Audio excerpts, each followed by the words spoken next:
Мейримдүү, ырайымдуу Аллахтын ысымы менен баштайм. Бардык мактоо, жалпы даңаза Аллах Тааланын жалгыз өзүнө гана болсун. Анын мээрими, тынчтыгы, берекеси пайгамбарыбыз Мухаммад саллаллаху алейхи вассаламга, үй бүлөсүнө, сахабаларына Аллах Тааланын түгөнгүс мээрими жана тынчтыгы болсун. Атайын ушул алдыңыздарга куюлуп тартуу кылына турган Замзамдын фазилети жөнүндө учкай сөз кылып бересизби дешти. Замзам ал бейиштен чыккан суу. Бейиш суусу бул, дүнүйө суусу эмес. Тереңдиги 21 метрден чыгат. Өзү кудуктун бийиктиги 22 метр тереңдиги. Бирок 21 метрге келип токтоп калат. Тынбай жыл 12 ай жүздүк турба менен тарттырса дагы ошол 21 метрде тура берет. Эгер токтотуп койсо, дагы да 21 метрде тура берет.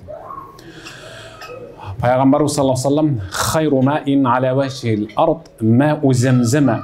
Жер бетиндеги суулардын ичинен эң тунугу, эң тазасы, эң мыктысы, эң фазилеттүүсү ал замзам суу деген. Анықтан азыр менимче алдыңыздарга ушу замзам суу тартуу кылынат. Ичүү тартиби пайгамбарыбыз мау замзама лима шурибала.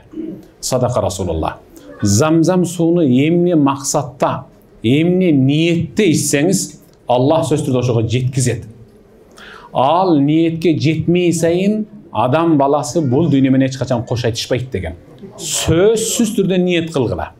Мисалы, согунчогу канабай, али төрөй элек келиндер бар. Эчен жылдан бери төрөсөм, бала жытын жыттасам, бала күлкүсүн уксам, бала ыйын уксам деле мейли. Үйлөрдүн төрүн булгап койсо деле мейли деп балага зар болуп келе жаткандар, Аллахым мага перзент бер десеңер, Аллах сөзсүз түрдө берет перзентти. Үйлөй айткандар бар, кызы турмушка чыгы электер бар. Айтор ушундай, карызга баткандар бар. Эмне ниет кылсаңыз, Аллах Таала сөзсүз түрдө берет. Бермей сайын Аллах Таала ал инсандын жанын албайт. Бирок бир шарт. Абдурахим Азамат ата-энесинин, кайната кайненесинин кеңеши болгон болуш керек. Ушу тойдо инсандарга, ушу бүт ушу тууган урукка замзам ооз тийгизсем деп жакшы ниет кылып да, бул аябай жакшы, өтө изги максат, жакшы ниет. Башка тойлордо Кудай сактасын бул идиштерге адамдын акылын азытуучу бир арак куюлушу ыктымал эле. Бирок бүгүн эң мыкты суу, жер бетиндеги суулардын ичинен эң мыктысы замзам куюлуп атат. Замзамда бир нерсе шарт да. Эгерде эртең, кийинки күндөрдө дагы бир жерден замзам табып калсаңыздар, же умрага барып калсаңыздар, анда тадаллу болуш керек. Тадаллу деген замзам ичкенде ичип батпай калган деңгээлге чейин ичиш керек. Тадаллу деген кабыргаларга чейин, ашказанга толуп окшуйун деп калыш керек да, мындайча айтканда, кыргызча айтканда. Азыр кусу берем деген деңгээлге чейин ичип туруп, анан бата калса, анан анын тилеги сөзсүз түрдө кабыл болот деген. Бирок ичүүнүн шарты бар. Оң кол менен Бисмиллахир-рахманир-рахим деп 3 жолу дуасы айтылат. Аллахумма инни ас'алука илман нафи'a ва ризкан васи'a ва шифаан ва даваан мин кулли даин ва сaqam. 3кө бөлүп ичет. Сөз түрдө замзам 3кө бөлүнүп ичиш керек. Бирок ичип жаткан кружкада идиште мурун менен дем албай, дем ала турган болсо, улам идишти түшүрүп туруп дем алып, анан ичиш керек. Аллахумма инни ас'алука илман нафи'a. Замзам ичердеги кылынган 3 дуа адам баласынын жашоосунда эң керектүү болгон 3 нерсе. Аллахым, мен сенден пайдалуу билим, анан кенен ырыскы, анан чың ден соолук сурайм дейт. Пайдалуу билим эгер сабатсыз болсо, анда ал өтө кыйналып жашайт. Кенен ырыскы кедей болсо дагы кыйналып жашайт. Ден соолук суруп атат. Ден соолук болбосо, анда адам баласынын жашоосу өзү азапта өтөт да. Ушул 3 нерсени сурай турган болсо, динине, жашоосуна, ден соолугуна Аллах Таала береке берет. Абдуллах ибн Аббас мындай дейт.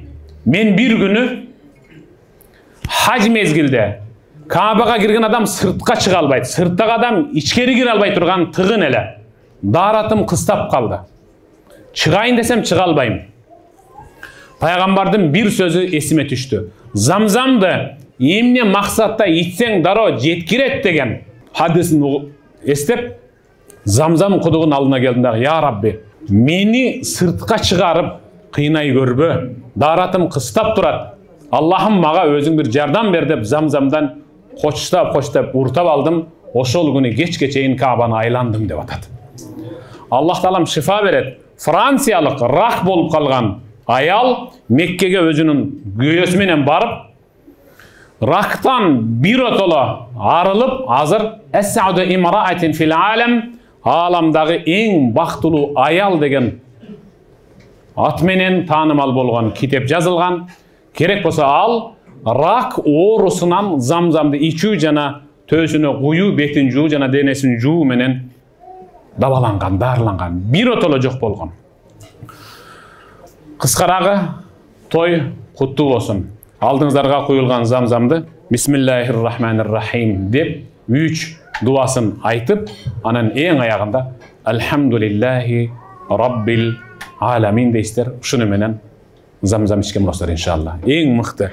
Азыр бул Замзам албетте мынча адамга акыйкый Замзамды алып келип берүү кыйын. Уютулган Замзам дагы ал Замзам, бирок кичинекей бир идиштеги Замзамды мейли 200 литрге куйсаң деле ал Замзам. Анткени пайгамбар хайру маин ала вачил ард мау Замзама, жер бетиндеги суулардын эң мыктысы ал Замзам деген. Алдыңыздардагы Замзамды жакшы ниет кылып ичиңиздер.